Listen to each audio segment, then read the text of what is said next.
Pessoal, estou aqui com um grande amigo, o Miguel Fernando. A gente tem uma proposta, Miguel, que é o seguinte: existe o grupo Parceiros e Negócios Maringá.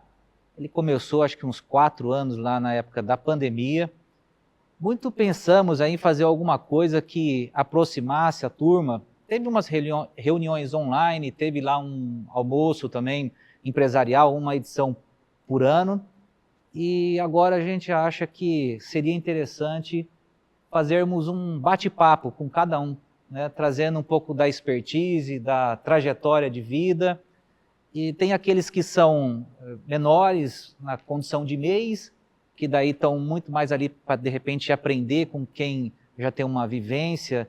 Aqueles que são os maiores, então, trariam um pouco da exemplificação de como que começaram, as dificuldades que passaram e na onde que acertaram, né? Então, dessa forma, a gente ainda uma fase em teste, a ideia é fazer um podcast com uma transmissão.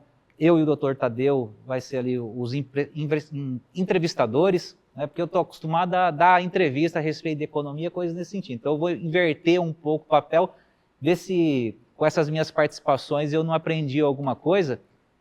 E, Miguel, eu já puxo para o teu lado o seguinte, eu queria entender aquilo que eu não acompanhei, porque nós somos amigos já há alguns anos aí de convívio dentro de associação comercial, CODEM, outras iniciativas, o G20 também, que depois explica um pouco do que consiste, como funciona, mas e a tua infância? Né? Eu quero entender assim, como que foi a tua família, né, os seus pais, sei que é casado, que tem um filho, então as suas origens, é o ponto de partida que eu gostaria de saber a respeito da tua pessoa.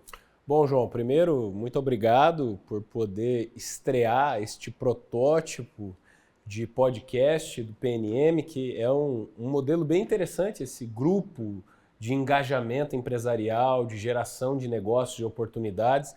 A gente percebe que cidades, segmentos específicos que têm grupos, vamos chamar assim, independentes, que não são dependentes de instituições formalizadas e tal, acabam sendo bastante prolíferas, assim, trazendo bons resultados para todos que estão envolvidos, né? Muito frutífero mesmo movimentos como esse. Então, parabéns a você, ao Dr. Tadeu, que lideram este movimento aqui na cidade de Maringá. Inclusive, antes de outros movimentos chegarem por aqui, né?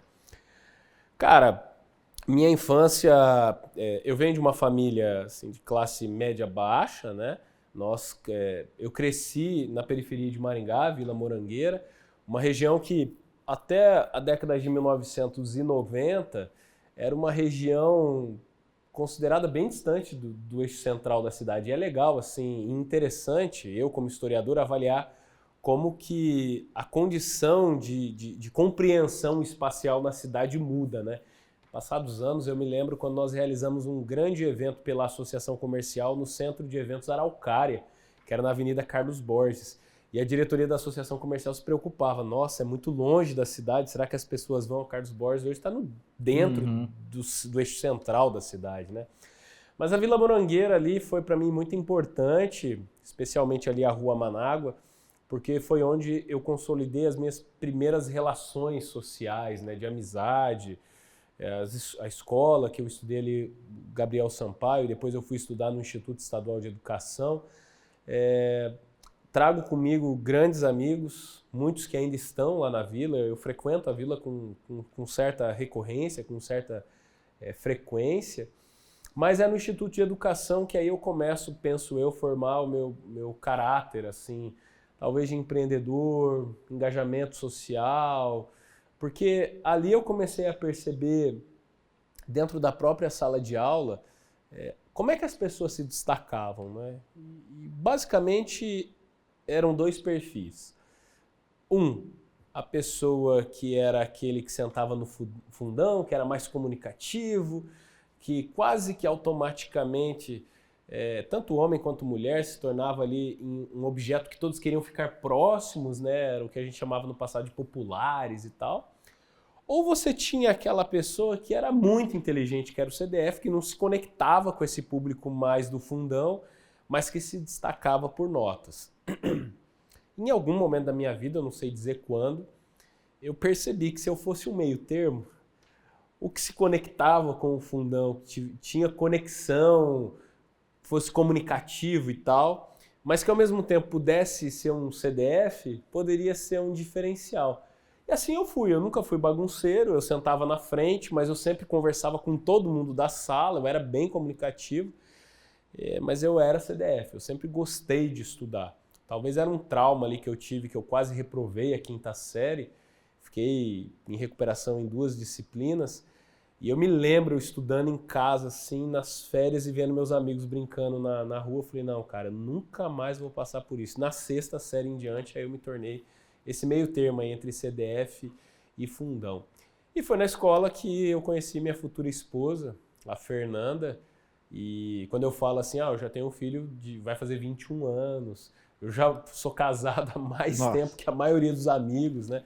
A gente já mora juntos aí há quase 20 anos, porque é um amor que veio da escola mesmo. Então, a escola, para mim, é fundamental para formar caráter, para formar a base de relacionamento, de aspectos sociais e, por que não, também da família, né? Que ali nasceu a minha família nesse caso. Interessante. Eu vejo assim, Miguel, né, pela amizade que a gente tem, você fala muito bem, então aquele que assim, se dedicou ao português, né?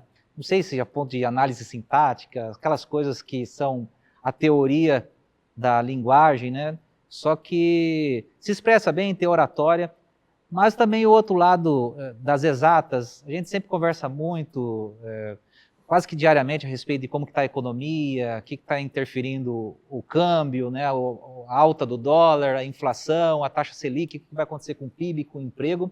Você é um cara que eu entendo que não se formou em economia, contábeis, mas sempre tem essa curiosidade, e daí eu penso que se tem essa curiosidade a respeito de uma área que eu atuo, provavelmente tenha interesse também em outras áreas diversas, e com cada pessoa que você se relaciona aí em Maringá, ou hoje até ultrapassa as nossas fronteiras. Eu sei que você tem os projetos de Cascavel histórica, de Ponta Grossa histórica, né? Vamos chegar nesse ponto, mas eu queria saber, assim, uma curiosidade que foi um ponto que eu me lembro de ter perguntado para você lá atrás.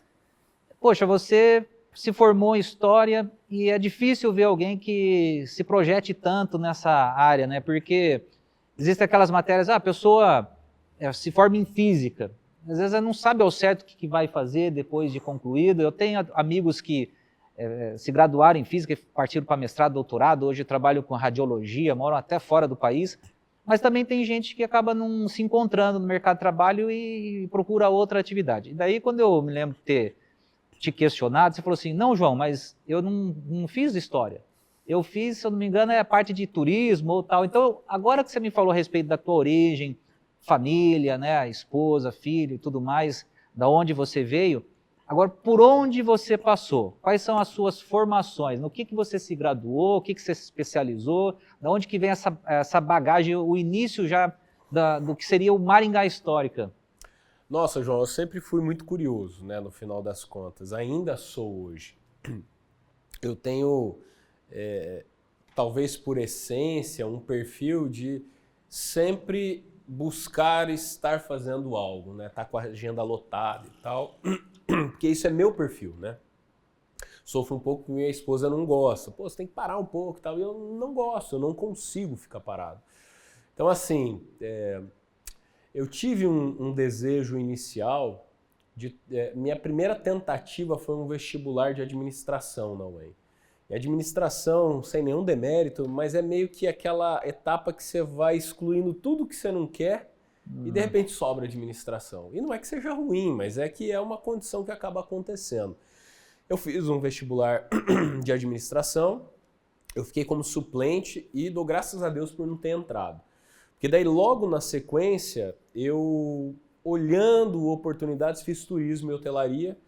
Falei, poxa, isso aqui parece fazer sentido, porque depois posso trabalhar fora do país, era um desejo que eu tinha. 2003 para 2004 tive uma leva grande de amigos que foi morar fora do país e era meio que um movimento que estava acontecendo naquela época, né? Pô, você vai ter novas experiências, vai ganhar em dólar, ou libra, ou euro, sei lá. E você pode fazer um capital e de repente voltar a investir em outra área. E eu tinha aquele desejo. Mas logo que eu entrei em turismo e hotelaria, me dedicando ali e tal, tive um professor chamado João Laércio que ele deu uma disciplina de patrimônio cultural. E nessa disciplina ele apresentou as cidades a partir dessa perspectiva de pontos turísticos, de atrativos turísticos, né? E que esses atrativos têm história. E o guia turístico, ele precisa contar aquela história. E num determinado momento ele fala sobre a história de Maringá. Eu falei, poxa, como que eu nunca parei para ler, estudar sobre a história de Maringá? E foi quando eu comecei a estudar. A gente está falando de 2004 para 2005, por aí. E eu fui procurar na internet, uma internet ainda arcaica, né? Estava começando de fato aqui na cidade. E eu me lembro que eu encontrei muita informação assim relacionada um pouco sobre a história no maringá.com. Eram fotos ruins, porque não tinha capacidade de você ter uma foto em alta resolução, né? Falei, poxa, se eu que sou jovem, estou procurando informação histórica da cidade na web e não encontro, imagine quem não está procurando. E assim surgiu a ideia de ter um blog sobre a história de Maringá. Eu fiz umas 2, 3 ou 4 publicações, não levava ainda o nome de Maringá Histórica. Qual que era o ano que você começa? 2007. Faz tempo, então. 2007. 17 anos atrás? 2007 nós começamos. E aí numa quarta publicação eu falei lá sobre alguns elementos, alguns pontos da história, muitos que não existiam mais. Era as maravilhas da Maringá Antiga ou algo assim.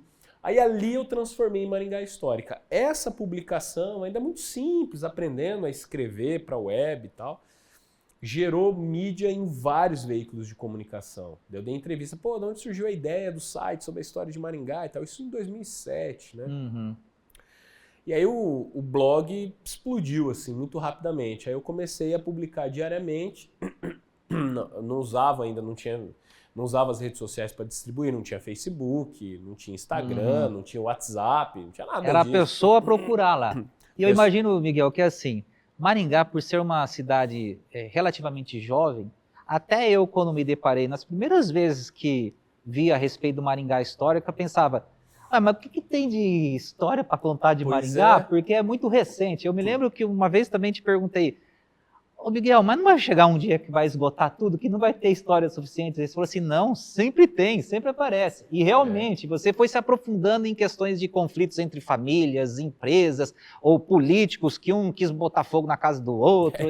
Então, eu queria até que você contasse um pouco a respeito, assim, quais são as curiosidades que você acredita que impactou na história de Maringá, sabe? Porque eu imagino que, igual na vida de qualquer pessoa, de repente fazer casar com a pessoa certa, ou pedir demissão num determinado trabalho, aquilo ali te leva num sentido à direita ou à esquerda.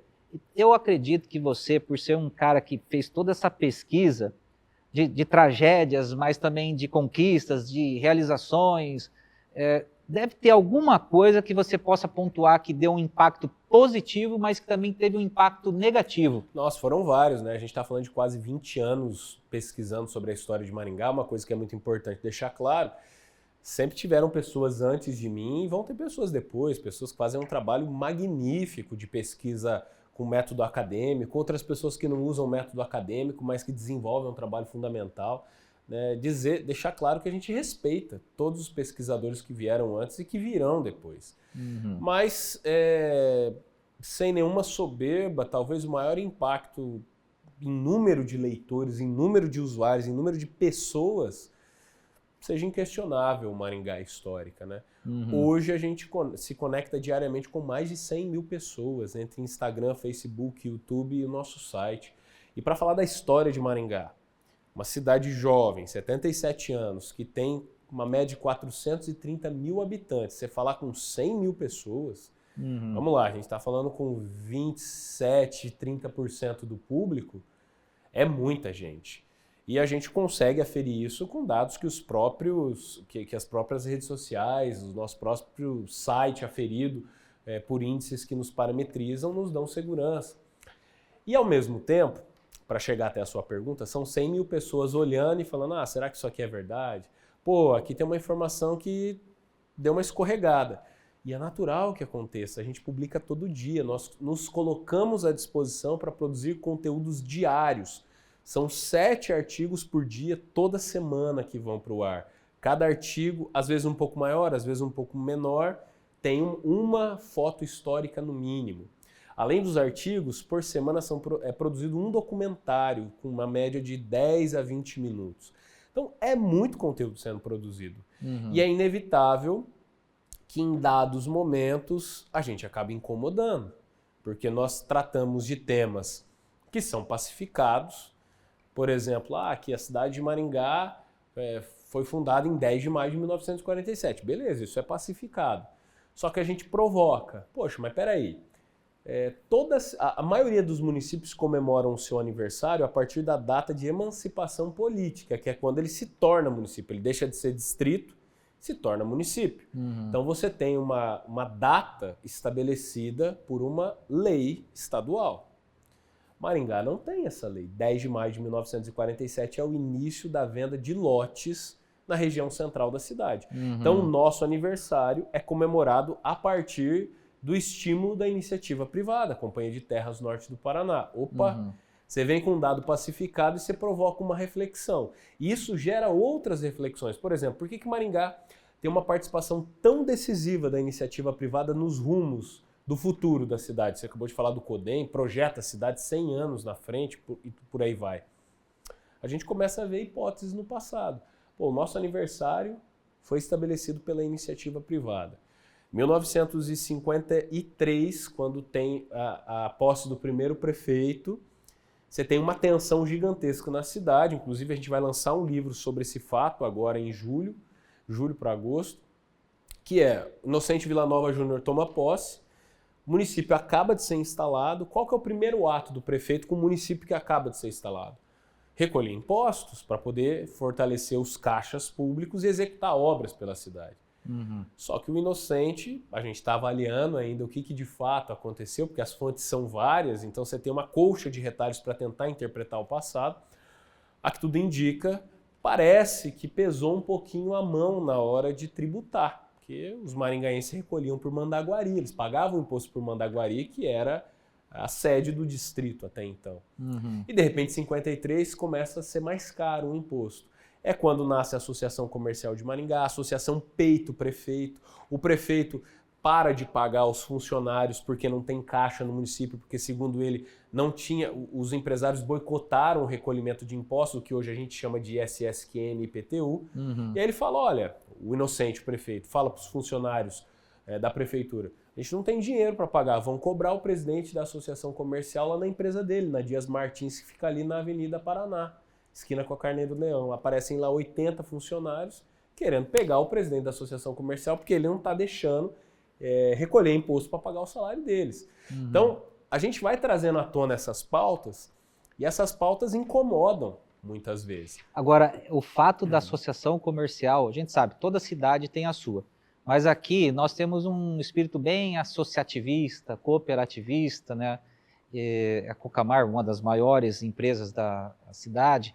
Então, um fato positivo, o histórico, seria a fundação da ASSIM e tudo que ela veio a promover. Sim, você pode avaliar sobre várias perspectivas, né? Porque você tem a fundação da Associação Comercial, na época ela usava a sigla ACM, de Associação Comercial de Maringá. Foi uma entidade muito aguerrida naquela década de 1950, sobretudo com a pauta de tributos, mas uma entidade aguerrida que partia para cima mesmo, dos prefeitos. Ela defendia a pauta de uma maneira muito incisiva. E em 1960, porque ela teve uma tensão muito grande com os dois primeiros prefeitos da cidade, Inocente Villanova Júnior e Américo Dias Ferraz. Em 60, a Associação Comercial apoia de maneira declarada um candidato à prefeitura, o João Paulino. E quando o João Paulino vence a eleição e a Associação Comercial, seus dirigentes, consideram que era uma pessoa que tinha capacidade para administrar a cidade, não que seja, mas é uma leitura que as atas nos indicam, ela então estabelece em seu estatuto que ela não pode ter mais vínculo partidário com nenhum dos candidatos da cidade de Maringá. É um ponto positivo, mas depende da perspectiva que a gente olha, né? Muita gente questiona a participação do empresariado nos movimentos em prol da cidade de Maringá, Eu entendo essa leitura, não concordo completamente, porque eu vejo que sim, olhando as atas, olhando as conquistas que a Associação Comercial promoveu ao longo das décadas, foi muito mais benéfico para a cidade de Maringá do que maléfico. Ela trouxe muito mais benefício para a cidade. Tem pautas que são questionáveis, afinal, é uma entidade que tem mais de 70 anos. Nem sempre você vai concordar com as decisões que a entidade vai tomar. E é natural, isso é democracia, né? Mas ela teve muitas conquistas. E falando aí dessas questões também de que às vezes incomodam as pautas, né? Nós publicamos dois vídeos que assim, geraram uma certa polêmica, né? Um primeiro vídeo foi do famoso policial civil Miguel de Oliveira, o Miguelzinho, né? Publicamos o vídeo, assim, gerou muitos questionamentos. Esse cara era isso, era aquilo outro e tal. Acho que mataram ele. Não, ele não morreu, simulou a morte para fugir e tal. Isso gera uma certa polêmica, né? Não tem jeito. Assaltaram a casa dos meus pais quando eu era criança ainda e quem foi lá tentar resolver foi o Miguelzinho. Então, me recordo que era um personagem quase que um alborguete na televisão, mas aqui no contexto policial. Legal que, entrando um pouco nessa questão do que seria esse cenário meio do crime, eu sei que você também é um escritor, você recentemente entrou para a Academia Maringaense de Letras. Academia de Letras de Maringá. Tá. E você tem o livro lá que é muito conhecido, porque é um dos casos mais notórios aí, e trágicos. Tá aqui, ó. Trouxe aí? Esse aqui, ó. Então, Sala do Suplício. Envolvimento em questões policiais também, você faz esse tipo de detetivação. É um trabalho de investigação, né? A pesquisa histórica. Esse livro, Sala do Suplício, dossiê do caso Clodimar Pedrosa Lô, é um assunto que está presente na minha vida desde 2008, quando eu comecei a pesquisar sobre. Lancei a primeira edição do livro em 2010, a segunda em 2017 e a última mais recentemente.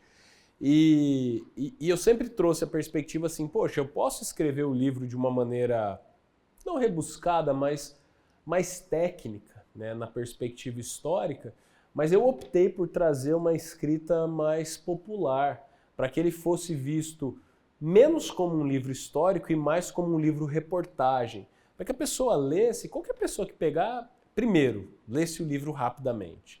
Então, o melhor feedback que eu tive com relação a esse livro, inclusive segundo alguns indicativos aí, é o livro que mais vendeu na história de Maringá, um livro local que mais vendeu. A gente tem mais de 5.000 exemplares já vendidos ao longo das 3 edições, né? E muita gente me deu um feedback do seguinte, cara, eu sentei num sábado, no domingo eu terminei de ler o livro, porque, primeiro, é uma leitura fluida e, segundo, ela é envolvente, né? Eu trago a perspectiva como se fosse alguém navegando pelo fato histórico. Não é em primeira pessoa, não é em terceira pessoa, a gente vai trazendo várias perspectivas. E essa temática, que na época que eu lancei o livro não tinha esse conceito, né? Não se usava no Brasil, mas hoje está muito em evidência que são true crimes. São crimes que aconteceram de verdade, que foram mapeados, investigados. Eu tenho muitos outros assuntos que eu quero investigar na história da cidade. Tem muito tema interessante. Não pensa em fazer um filme, não? Você que mexe com tudo pouco aí? Pensa, tem um cineasta trabalhando nisso já há bastante tempo, que é o Wellington Oliveira. Não posso trazer muitos detalhes, mas tem uma coisa muito boa encaminhada aí sobre isso. Rapaz, mas o homem faz de tudo, né? Ele investiga os fatos históricos, tem o canal, não ficou só em Maringá, está até expandindo para todo o estado. Já tem o filho, tem o livro, quer o filme. Que outros propósitos aí que você teria, amigo? Você vai querer virar um deputado estadual? Tem alguma aspiração? Pelo seguinte, o pessoal que às vezes não se dá conta, o Miguel ele foi secretário de Cultura. E ele tem muito esse vínculo, assim, que ele é guitarrista, gosta de um Guns N' Roses igual eu, toca em banda e tudo mais. Então ele sempre teve essa veia artística, vou colocar assim. Mas, passado a tua experiência no Poder Executivo, que é um braço ali da Prefeitura, a Secretaria, né, que inclusive um dos grandes projetos que é um feito iniciado com o Miguel, o Maringá Encantada, que teve muita controvérsia. Eu me lembro de quando foi apresentar aqui que era o projeto na Associação Comercial, eu acompanhei lá, o pessoal faz crítica a respeito do gasto, do desembolso que é feito. Na época, acho que o primeiro, não sei se foi 4 milhões ou próximo disso, a coisa veio aumentando, mas com os estudos do CODEM que apontam que é como uma empresa que você investe em marketing e aquilo ali traz o faturamento, que a margem de contribuição paga e sobra, né? Então, se você for inteligente, eu mesmo fui um grande crítico, talvez lá atrás, que depois, percebendo, tive que mudar um pouco o conceito, dar o braço a torcer, e não vou falar que eu peço desculpas, mas a gente reconhece, né? É importante a gente conseguir reavaliar a opinião e a visão da coisa, né? Então, eu queria que você trouxesse, assim, a sua experiência como um executivo, um secretário de cultura que colocou muitas coisas em pautas, não só talvez o Maringá Encantada, mas teve feira de livro ou shows aí que ocorre. Eu sei que também tem uma participação importante lá no Instituto Cultural da SIM, que traz muitos recursos destinados à cultura através da destinação dos impostos recolhido, imposto de renda da pessoa física e da pessoa jurídica, né? Então, deixar aberto para você, principalmente, relatar um pouco do como que foi o Maringá Encantada, para que as pessoas saibam que o pai da criança é o Miguel Fernando. Eu não considero como pai, foram várias pessoas que participaram, mas eu coordenei o projeto de 2017, eu nem estava como secretário municipal de cultura até 2020, o início de 2020, a gente pegou o final de 2019 ali. Sempre quando eu falo de gestão pública, eu recomendo, quando possível, que todo empresário deveria aceitar o desafio de ser secretário municipal, secretário de Estado, enfim. Porque nós temos uma tendência de criticar a máquina pública. Porque a máquina pública ela é muito inchada, porque não funciona, porque isso... Sim, em muitos casos tem razão. Mas existe um arcabouço legal que você precisa cumprir para estabelecer a transparência do recurso público, que transforma aquilo num grande transatlântico. Qualquer curva que você vai fazer demora muito, né? Quando eu assumi a Secretaria Municipal de Cultura, o prefeito Ulisses já havia me convidado por outras oportunidades, eu não tinha condições porque eu estava cumprindo outros compromissos profissionais, mas acabei aceitando em 2018 com uma condição: eu ficaria apenas 2 anos ou quando eu terminasse algumas metas que havia estabelecido. Por qual razão? Primeiro, porque eu já participo do processo da discussão das políticas públicas para as artes, para a cultura, para o turismo, há muito tempo. Eu participo dos conselhos desde 2008, 2009. Então a gente já sabia, inclusive amparados por vários colegas que estão nesse movimento, o que deveria ser feito. Então não precisava reinventar a roda. Então a gente estabeleceu ali quais eram as metas, e eu falei, prefeito, vou trabalhar em prol dessas metas porque é uma demanda da classe, da cena artística cultural. Nós cumprimos as metas. Você citou uma ação importante, que foi a criação do Maringá Encantada, a gente pode falar sobre ele daqui a pouco, mas a gente restaurou o Centro de Ação Cultural, que era a antiga biblioteca, na região central de Maringá, um prédio tombado, e restaurar um processo extremamente complicado, a gente conseguiu restaurar uma obra de quase 6 milhões de reais, a gente entregou em novembro de 2019, nós viabilizamos a reestruturação dos editais do município, porque os editais são instrumentos muito importantes para fomentar as artes e a cultura. Passamos a investir aí praticamente 5 milhões de reais por ano em editais que viabilizam projetos que são gratuitos para crianças, adolescentes, adultos. Acontecem espetáculos gratuitos por toda a cidade. E você deu outro exemplo, né, que foi a virada cultural, shows nas praças. Sim, nós fizemos 2 grandes viradas culturais, vou destacar apenas a segunda, que aconteceu na Praça da Prefeitura. Nunca havia acontecido uma virada cultural, sobretudo na Praça da Prefeitura. A gente teve o show, a Carol Conká, foi uma das atrações principais, mas também o Lenine. Poxa, mas por que na Praça da Prefeitura? Primeiro, é uma área que quando passa às 5h30, 6 da tarde, ela morre. Porque você não tem comércio ali. Você tem comércio algumas quadras para baixo e algumas quadras para cima. Ali é o centro cívico, são órgãos públicos que encerram as atividades.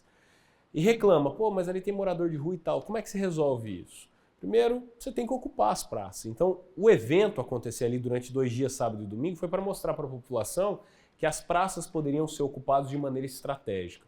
E, sobretudo, atraindo pessoas de fora. A gente teve um estudo na época desenvolvido que indicou que 35% do público que veio para aquela virada cultural de 2019 veio de fora. Quer dizer, girou o comércio, andou com carro de aplicativo, com taxista, etc, etc, etc. Então, fizemos muita coisa, inclusive requalificamos a FLIM, que é a Festa Literária Internacional de Maringá, que os livreiros, o público, estavam um pouco desanimado, porque ela acontecia na praça da prefeitura, mas mais uma vez, depois das 5 da tarde não tinha movimento ali. Então, às vezes um grande palestrante levava público, mas de modo geral não estava dando público. Logo que a gente assumiu com a nossa equipe, eu falei, precisamos levar para um local que tenha movimento. A festa tem que cair num local que tem público. E aí o público vai consumir literatura. E a gente levou para o estacionamento do estádio Willie Davidson. Pô, ali já tem feira, as pessoas estão caminhando ali, tá perto da universidade, perto do Mercadão, perto de bares e restaurantes. Resultado, 2018 a FLIM explodiu. E os shows a gente levou para a Travessa para a Travessa Jorge Amado. E explodiu. 19 foi maravilhosamente igual, né? Então por quê? Porque eu vim dessa visão de mercado. Depois que eu me formei, eu fui trabalhar na associação comercial como supervisor de eventos. Então eu já tinha uma dinâmica, experiência de como realizar eventos. Então essa é a perspectiva de eventos. Políticas públicas, eu vim do conselho, então eu sabia que nós precisávamos investir nos editais para viabilizar os projetos da cena artística e cultural de Maringá. Ah, mas o Miguel fez muito. Não, eu acho que eu fui um resultado do processo, eu consegui concretizar os desejos da cena artística e cultural como executivo da pasta de cultura. E aí eu saí no início de 2020. E sem dúvidas, muitos legados permaneceram, né, como projetos que a gente considera como política de Estado, que é aquilo que vai superar gestões. Eu acho muito difícil, numa eventual troca de gestão nessa eleição ou nas próximas, o Maringá Encantado acabar. Pois é. Que é o que você falou, né? Pô, tinham muitos questionamentos. O Observatório Social tem que seguir acompanhando. Se tiver coisa errada, tem que questionar mesmo. Mas é uma política que ficou. A população... Quanta gente reclamou, inclusive da imprensa. Aí a pergunta que eu sempre faço, quando você vai para uma plateia qualificada, quem tirou foto no túnel de luz? É praticamente 100%, né? Por quê? Porque aquilo passou a fazer parte do cotidiano da cidade. A cidade já passa a respirar o Natal, sabe? Ó, dia 15 de novembro vai começar o Natal, vai até janeiro, vai ser bacana, vamos preparar os estoques, vamos qualificar aqui cardápio, porque vai ter gente de fora. 10. Mas é um processo de construção. Maringá foi uma cidade que ela nunca atuou como receptivo turístico. Ela sempre foi emissiva, sempre mandou gente para fora. Ela nunca recebeu de maneira massiva. E agora a gente começa a receber. A última Maringá Encantada que eu coordenei, para ter um parâmetro, foi de 2019, antes da pandemia. Nós tivemos praticamente 1.700.000 visitantes em 60 dias de Maringá Encantada. Movimentou muito a economia. A última edição da Maringá Encantada, 2023, teve um estudo feito pelo CODEM, um estudo de impacto econômico, que indicou que a cada real investido, nós tivemos um retorno de 4,57. Circulando, né? Isso é economia criativa, porque está circulando no comércio, isso está circulando em shoppings, isso está circulando na hotelaria, isso está circulando na gastronomia.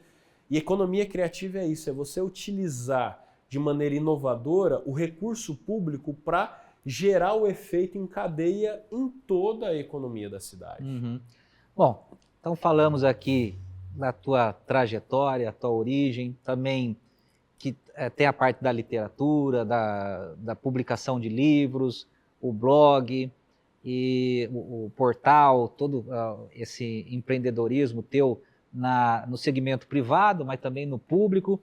Vou puxar um pouco a sardinha aqui para o meu lado, pelo seguinte, não sei se você concorda, mas acho que um dos fatores mais importantes que impactam na vida das pessoas, por consequência, na qualidade de vida, né? no cotidiano, de ter uma satisfação, um acesso, é a questão da renda, da empregabilidade, claro, da economia em geral, né? Então a gente está passando por um momento no país que é muito controverso. Por exemplo, a nível federal, o Brasil vem se endividando, né? A dívida ela aumentou aí 1 trilhão, acima de 1 trilhão em questão de 12 meses. A gente sabe que a Selic já apresenta sinais que não vai ter mais novos cortes, porque na última reunião foi mantida no mesmo patamar. 10,5, né? A inflação tende a retornar porque o câmbio está pressionando, demora um pouco, mas daqui a pouco a gente já começa a sentir. Então, Miguel, da tua curiosidade, das tuas estudos, leitura, o que você enxerga de negativo a nível federal, mas também passando para o estadual e municipal? Porque às vezes a gente ouve muito que Maringá é uma oásis, né? A melhor qualidade, a melhor cidade do país, eleita pelo menos para se viver, para se criar os filhos, manter a família. Então, às vezes a gente vê assim que saindo um pouco do raio 100 quilômetros já muda toda até a paisagem. Nem precisa passar isso, né? Não precisa. Menos. Então, Maringá, ela se destaca em termos de PIB, em termos de austeridade, de investimento, mesmo em saúde, educação, né? Quem critica muitas vezes quando a gente se depara com as apresentações pela Secretaria de Fazenda, a gente vê que está tudo em ordem. O estado do Paraná, eu também vejo que está para se tornar aí o terceiro maior economia dentro do país, mas a nível federal um pouco complexo, né? Então, eu queria que você desse assim o seu pitaco, né? Igual a gente costuma fazer no particular. O que você acha do momento atual do país, também do estado e principalmente Maringá? O que você colocaria como assertivo que tem a mão do poder público? Você disse que ele é um agente que pode ter uma interferência e que pode ser positiva, pode ser negativa. Pode. Então, eu gostaria de uma explanação a nível federal, estadual, mas principalmente Maringá. O que você vê nesse momento, a atual gestão, perspectivas, ideias? O que você faria numa situação dessa, se pudesse opinar ou executar? Ô João, a gente tem um desafio muito grande que é entender o que representa a democracia, né? Existem alguns historiadores que dizem que a democracia é a arte de mediar conflitos e que não necessariamente eles serão resolvidos, porque alguns políticos permanecem no poder com a manutenção dos problemas que eles prometem resolver e que nunca resolvem. Uhum. Então parte desse princípio. Uma segunda questão que é importante se colocar na mesa é que no sistema, falando federal, presidencialismo que nós temos no Brasil, né, a pessoa ela vai ser eleita pela maioria, no primeiro turno 51%, no segundo turno ali independente da votação, mas é a maioria. Mas depois ela não pode legislar apenas para aqueles que a elegeram. Ela tem que legislar para todos, para todas as pessoas. E aí que existe um ponto de inflexão que os gestores precisam olhar para dentro. Muitas vezes o gestor em âmbito federal ele precisa tomar decisões menos populistas e mais técnicas para resolver problemas que o país enfrenta. Então a economia cedeu um ponto aí fundamental, o aumento da dívida pública. Isso gera reflexos diretos dentro da vida do cidadão comum, que é uma inflação que a gente chama de inflação de prateleira. Ah, não tem inflação no país, a inflação é 3%, 4%. Basta você olhar e é independente de credo, ideologia, partido. Você olhar quanto custava o feijão no mês X e quanto custa hoje, quanto custava o arroz, quanto custa hoje, quanto custa o leite, quanto custa hoje. Existe uma inflação que a gente qualifica como inflação de prateleira. Quem sofre com a inflação de prateleira são os mais pobres, são as camadas mais pobres da sociedade. Então esse é um ponto.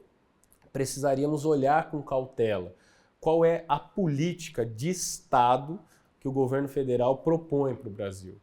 É uma política de posicionamento diplomático para que ele seja benquisto e atraia investimentos para o Brasil e que vai ter que ter um investimento maior nesse momento? Tá bom. Então ela tem que ser mais clara para a população. Eu não consigo enxergar qual é a política hoje de Estado que vai ultrapassar gestões, que quando esse governo deixar, o próximo vai seguir. A longo prazo, né? Exato. Vamos pensar uma política de Estado no passado? Poxa, uma troca de moeda que veio real. Foi uma dor tremenda para o empresariado na virada de chave. Quantos quebraram? As dificuldades. Abertura do mercado, né, para ter concorrência e baratear, conter a inflação. A própria Assim foi contra. Na época o presidente era o Pedro Granado e era contra, porque aquilo ia quebrar muita empresa. Durante um ano ali foi uma dificuldade grande, mas ficou claro para a população que era uma política de Estado. Era uma dor que era necessária naquele momento, mas que geraria reflexos positivos. Gerou. Tivemos uma primeira gestão, por exemplo, do Lula maravilhosa. O país avançou e muito, né? Enfim. Então, falando de país, me parece faltar uma sinergia para comunicar qual é a política de Estado que essa gestão está pensando. Tem os seus erros e tem os seus acertos. Em âmbito estadual, a gente também tem uma perspectiva nesse sentido, né? Eu acho que ainda o Paraná precisa olhar muito na questão da questão tributária, porque tem muitas empresas que acabam implantando seus CDs fora do estado do Paraná para reduzir uma carga tributária de ICMS. A gente tem isso, inclusive, na questão de abastecimento de aeronaves com as companhias aéreas que preferem abastecer em outros estados do que abastecer no estado do Paraná, que a carga tributária de ICMS é muito maior no combustível. Então, esse olhar precisa ter. Se atrai alguns determinados eixos industriais, existe uma política de Estado que tem um olhar progressista, um olhar de avanço econômico, muito estimulando a iniciativa privada. Isso causa tensão em muitos momentos, a gente viu agora no aspecto da privatização da educação, né, que tem muita gente a favor, muita gente contra e tal. Enfim, então acho que o Estado precisaria ter um olhar mais cauteloso na carga tributária para manter centros de distribuição aqui, estimular de alguma forma uma política focada nisso. Em âmbito de município, a gente precisa qualificar o debate, sobretudo na Câmara Municipal. A gente tem vereadores que são aguerridos, trazem pautas importantes e tal, mas a gente precisa estabelecer um debate técnico, e um técnico que você consegue equacionar discussões mais complexas, que elas cheguem de maneira mais clareadas para a população. Porque às vezes a população não sabe o que está acontecendo, e a gente vê isso, por exemplo, nas audiências públicas dos quadrimestres, dos trimestres, que o secretário, meu amigo Orlando Chiqueto, faz a apresentação com muito bom grado, mas a população não vai participar. Tudo bem, a gente sabe que tem um aspecto de desinteresse e tal, mas será que a gente não consegue encontrar uma forma de talvez desmembrar a pauta do orçamento? Bom, aquele bairro já demandou demais, por exemplo, melhorias na área da saúde. Pô, então vamos levar lá o que está sendo feito na área da saúde e como é que esse orçamento está estruturado na área da saúde, porque é um problema que eles estão trazendo para nós há muito tempo. Bom, determinado bairro é a questão mais de segurança, então vamos levar lá uma discussão mais focada na área de segurança. E muitas vezes isso pode ser provocado pelo vereador, porque o vereador ele tem uma função legislativa, uma função, portanto, propositiva e fiscalizatória, né? E a gente vê que é necessário qualificar o debate dentro da Câmara para a gente avançar. Maringá é uma cidade moderna, uma cidade progressista, uma cidade que está olhando vários aspectos agora nessa gestão mais sociais, mas é uma cidade que também tem que olhar aspectos de avanço econômico por meio da iniciativa privada. E tudo isso vai precisar de uma Câmara qualificada para debater. Porque tem muita proposta que vem do Executivo, a Câmara não tem condição de debater, muita proposta que a Câmara pode trazer para a discussão do Executivo, enfim. E essa disputa hoje a gente precisa também olhar um pouquinho qual que é o projeto de futuro da cidade de Maringá, né? A gente tem algumas propostas estruturantes como qualidade de vida, ensino. Maringá está se transformando num polo de saúde.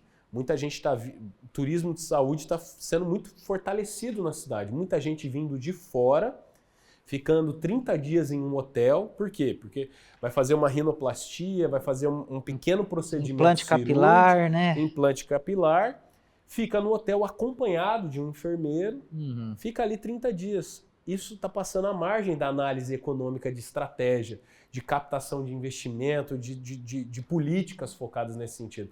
Ah, tudo bem, mas você não está olhando para a população. Pera lá, a população pode se beneficiar disso também. Quantas enfermeiras podem prestar serviço terceirizado para essas pessoas que estão na cidade? Enfim, é um mercado que eu estou dando só um exemplo aqui na área médica, que já foi mapeado pelo CODEM no Master Plan, né? Mas que ele precisa agora estar em sinergia com o desenvolvimento das políticas públicas na cidade. Ô Miguel, mas você entrou na questão da pauta a Câmara dos Vereadores.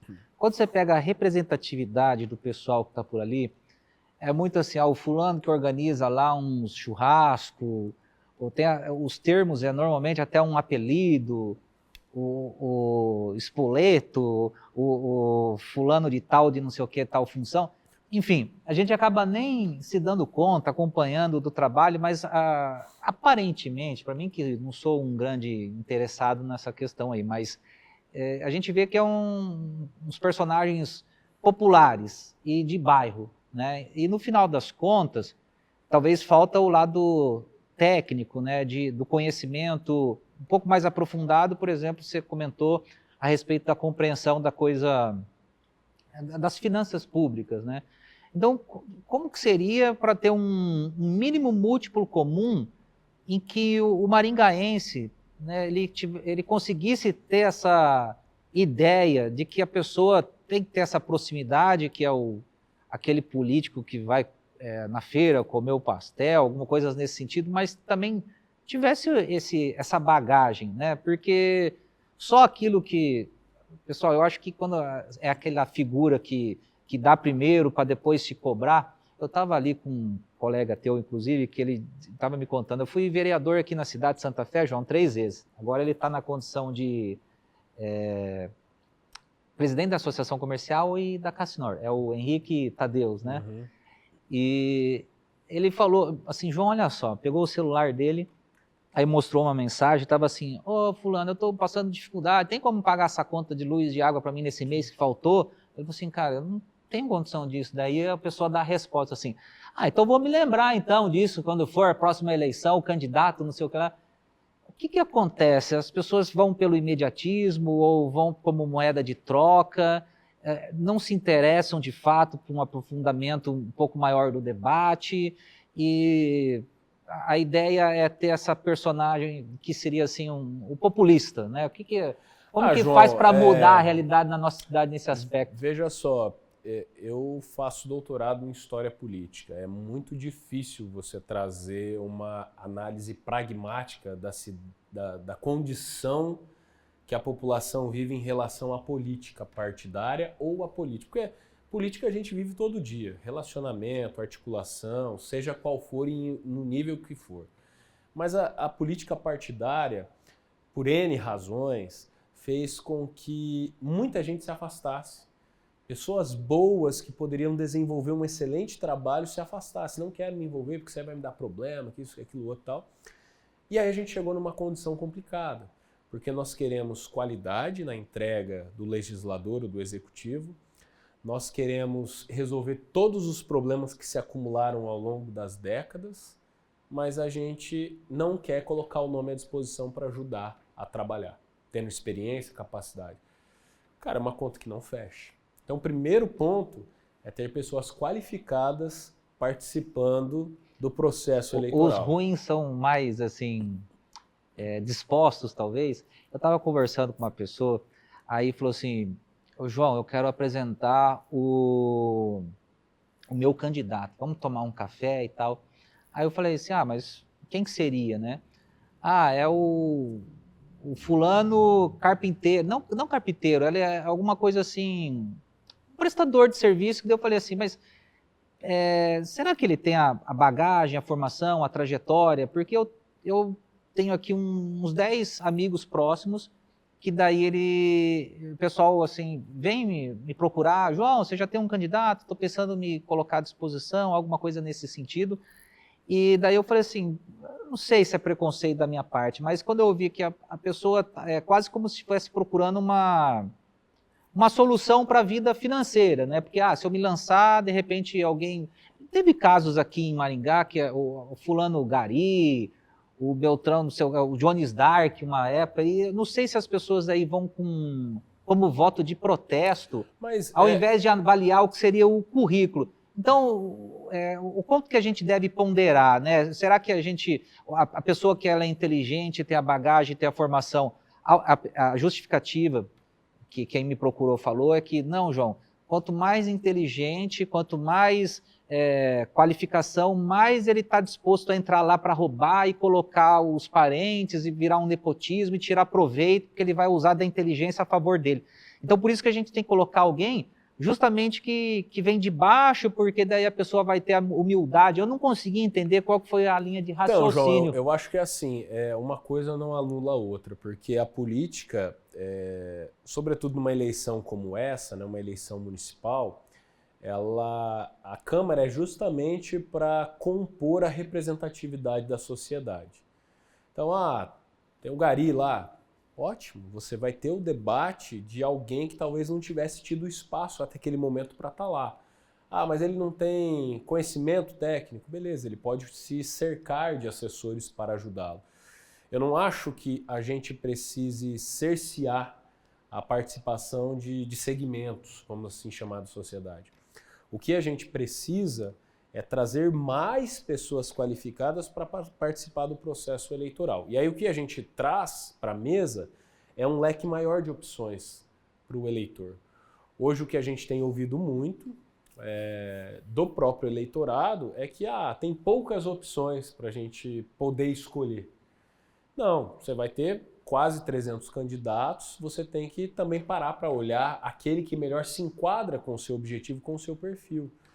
O nosso eleitor, ele passa a ser mais exigente. A gente vai ver uma eleição neste ano de um eleitor mais centrado, um eleitor que vai buscar mais informação, um eleitor que ele vai escolher com maior cautela.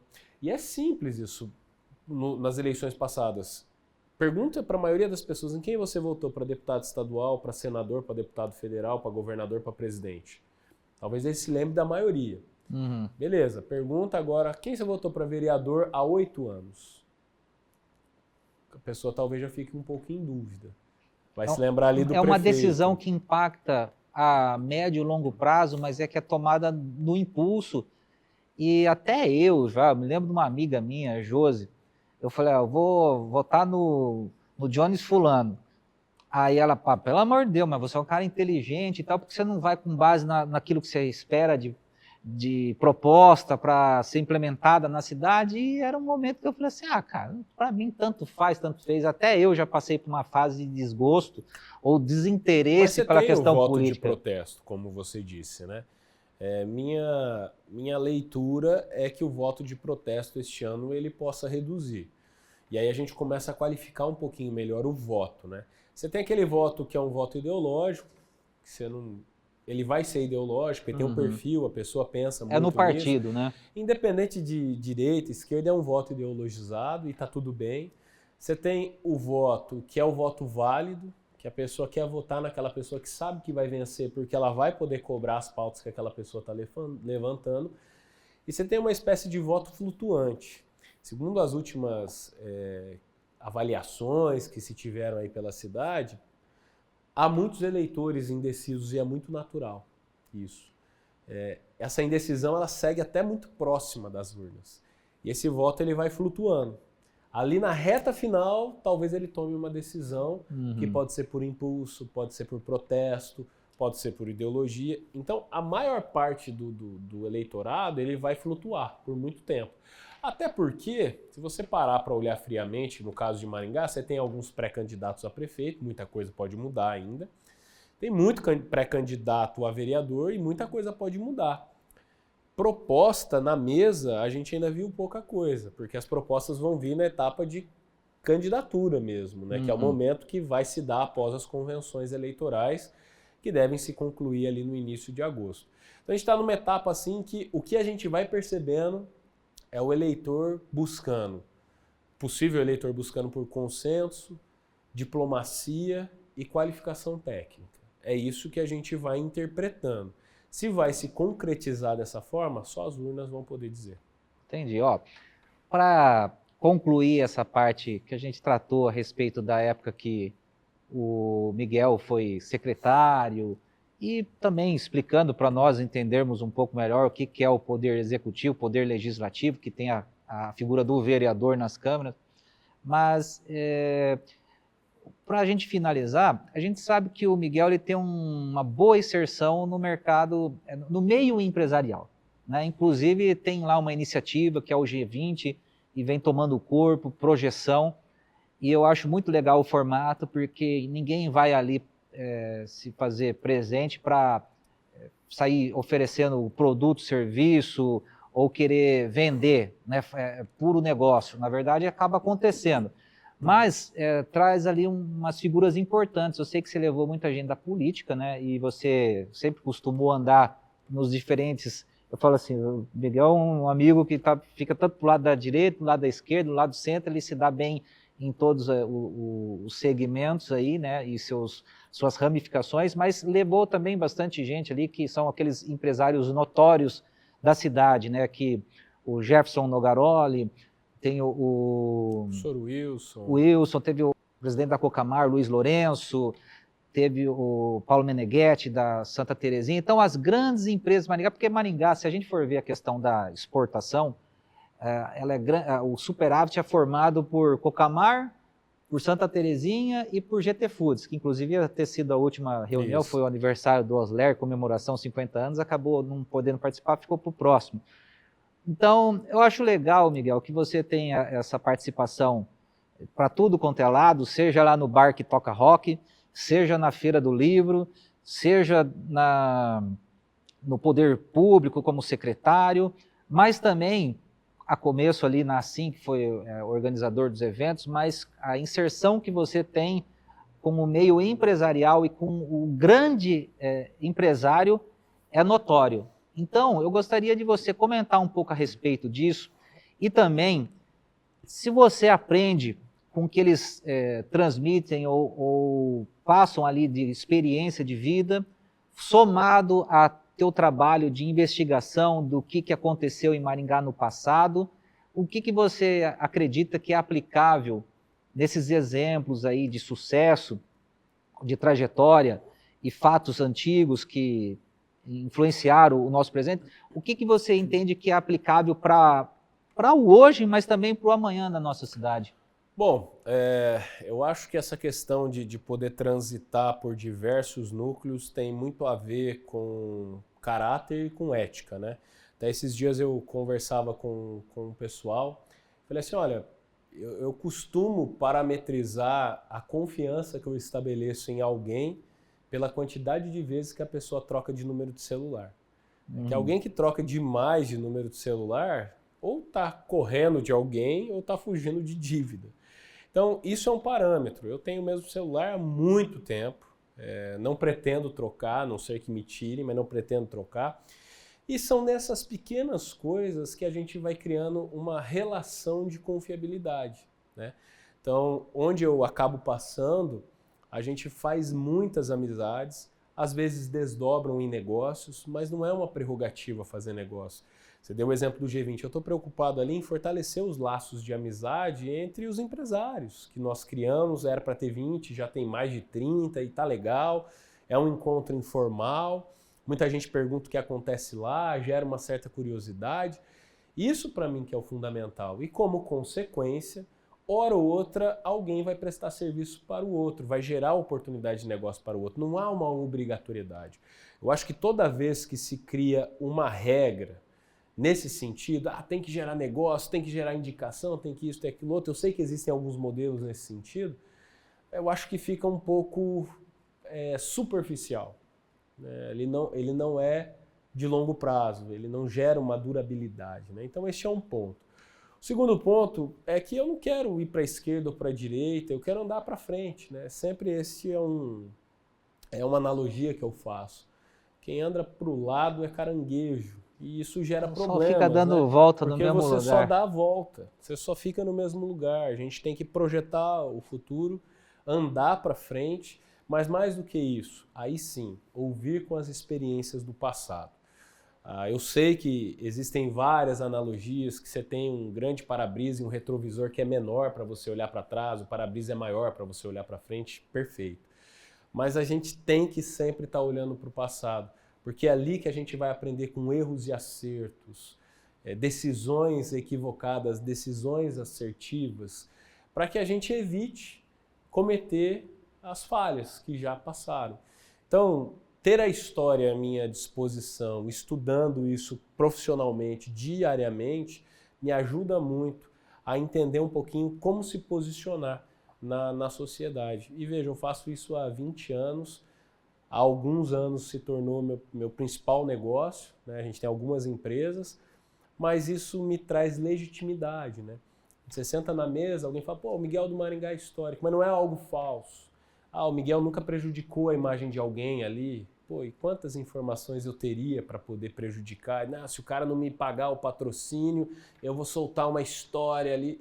Eu teria isso, mas por qual razão eu faria isso? Não é meu objetivo. Mas você não critica e tal. Deixa para outros criticarem. Meu objetivo é consolidar talvez a ponta do iceberg das memórias e das histórias e que outros venham e pesquisam. Então, para encerrar, João, eu acho que é isso, né? A ética tem muito a ver com esse meu perfil hoje. Tem uma passagem que o Mário Sérgio Cortella fala que eu gosto bastante sobre o que é ética, né? Tem coisa que eu quero, mas não posso, tem coisa que eu posso, mas não devo, e tem coisa que eu devo, mas não quero. É basicamente responder essas perguntas. Se você responder, cara, você consegue ser uma pessoa transparente, independente aonde você passar. Beleza, Miguel. Quero agradecer. O Miguel é um cara que eu considero meu amigo. Ele acerta muito mais do que eu. No quê? No solo de guitarra, porque no dólar, para quanto vai subir ou cair, eu acerto mais. Eu acertei um pouco, mas eu errei mais. A gente fica dando uns palpites assim, porque ele tem esse lado de estudar o passado, de repente consegue ter o poder de prever o futuro, mas a gente sabe que passado não garante futuro, né? Ele dá uma boa bagagem aí. Nós apoiamos o projeto Maringá Histórica, o grupo Módulos Empresarial é um dos patrocinadores, eu acredito que já levei mais alguns outros colegas aí também na iniciativa, que entendemos como importante. E é isso, né? Foi um bate-papo aí que não sei quanto tempo que decorreu, mas conseguimos resumir bastante coisa. Agradeço a participação aí, Miguel. Conte sempre conosco, foi um prazer, João, e vida longa a esse podcast aí, PNM. Legal, Negócios. legal. Que venham os próximos aí.